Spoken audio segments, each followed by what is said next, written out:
All right, let's just dive right into it. Welcome to the Explainer. If you're a computer science student, you've definitely stared down algorithmic time complexity and probably thought to yourself, wait, how do these worst-case scenarios and data structures actually average out over time? Well, today we're going to unpack exactly that. So grab your digital notebooks because we are building your ultimate study guide to decode the economy of algorithms.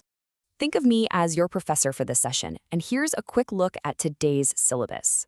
We're covering three main analysis methods. We'll start with the macro view using aggregate analysis, then get micro with the accounting method, and finally look at the whole picture with the potential method.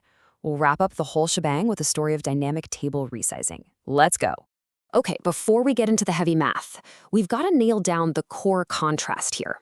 Why shouldn't we just judge an algorithm on its absolute worst day? Well, amortized cost calculates the average time required per operation over a whole sequence of worst-case operations.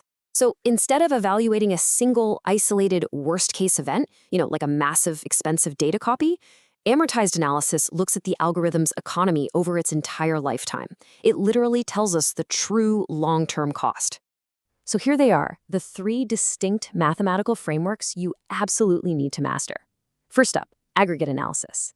This basically just averages the total cost over n operations. It's super simple, but the downside is it can kind of lack precision for individual operations. Second, we have the accounting method. This one literally overcharges operations to save up credits. It gives you fantastic granular control, but yeah, you do have to track those complex individual credits. And finally, the potential method. This one treats the whole data structure like a battery storing up potential energy. You have to invent a clever potential function for it, but it absolutely provides the tightest bounds for complex structures. All right, Act 1, the macro view, specifically aggregate analysis. Let's step back and look at the big picture. Let's take something that looks a bit intimidating and just bring it right back to physical reality. Look at the multi-pop operation on a stack. It has a worst-case time of O of k. Now, on its own, that looks pretty scary compared to the constant O of 1 time of a standard push or pop, right? But here's the macro perspective. You can literally only pop what you've already pushed. Because each object gets popped at most once for every time it's pushed, any sequence of n operations is mathematically capped at a total time of On. Which brings us to this absolute beauty of a number, O of 1. Think about it. If the total time for n operations is O of n, the average cost of any operation, even that scary multi-pop, is just O of n divided by n, which equals a constant O of 1. We actually see this exact same macro-level magic with a binary counter. When you increment a binary counter, bits flip. The highest bit flips super rarely, while the lowest flips all the time. If you sum all those bit flips up over n operations, the total is actually strictly less than 2n. Therefore, the amortized cost for a single increment averages out perfectly to O of 1. It's pretty amazing. Moving right along to Act 2, the micro view, also known as the accounting method.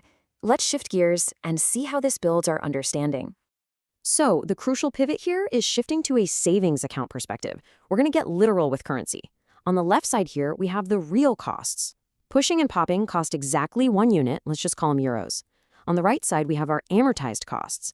Notice how push is artificially inflated to 2 euros? We basically use 1 euro to pay for the actual push, and then we save that extra 1 euro as credit attached directly to that item in the stack. And why do we do that? So that when we pop or multi-pop later on, those operations are completely 100% free. We just pay for them using that saved up credit. Just a quick pro tip though, and this is the #1 mistake students make on exams.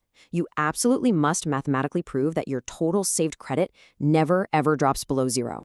Okay, Act 3, the holistic view, exploring the potential method. We are now officially upgrading to the most robust tool in our algorithmic tool belt. Now, instead of attaching credit to individual items like we just did, the potential method actually stores credit as potential energy within the entire data structure.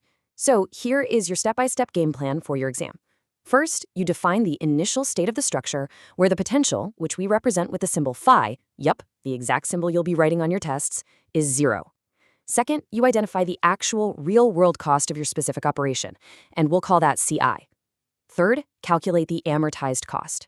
This is simply the actual cost plus the change in potential from the previous state to the current state.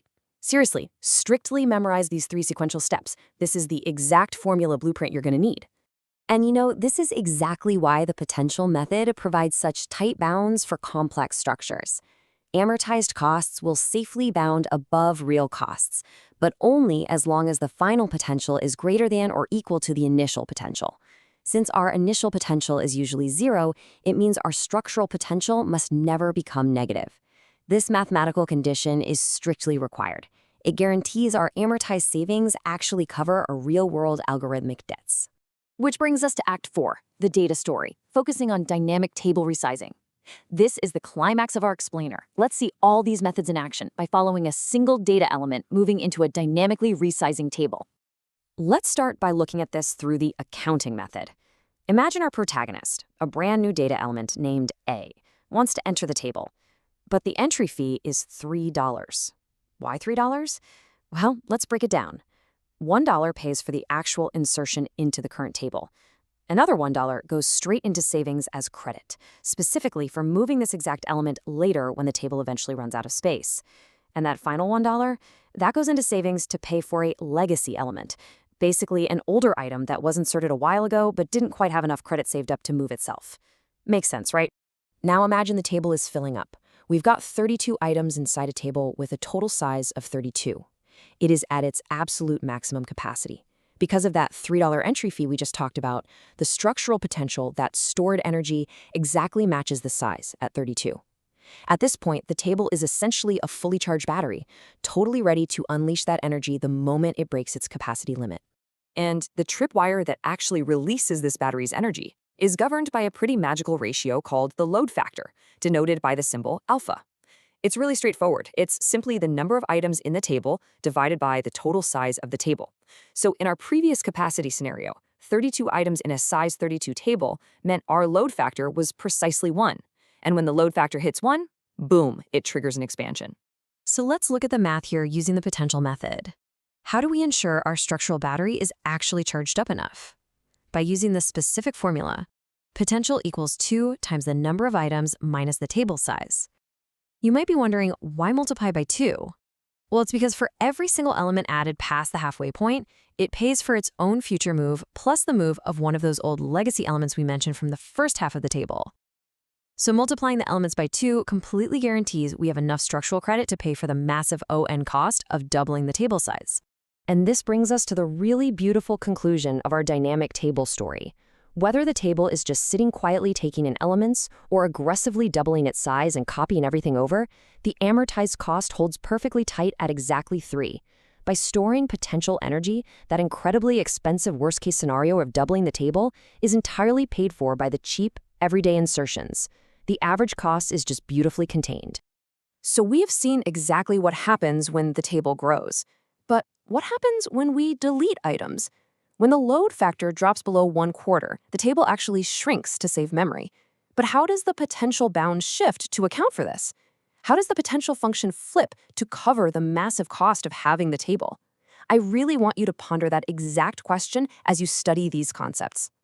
Thanks for hanging out with me for this explainer, and good luck analyzing your algorithms.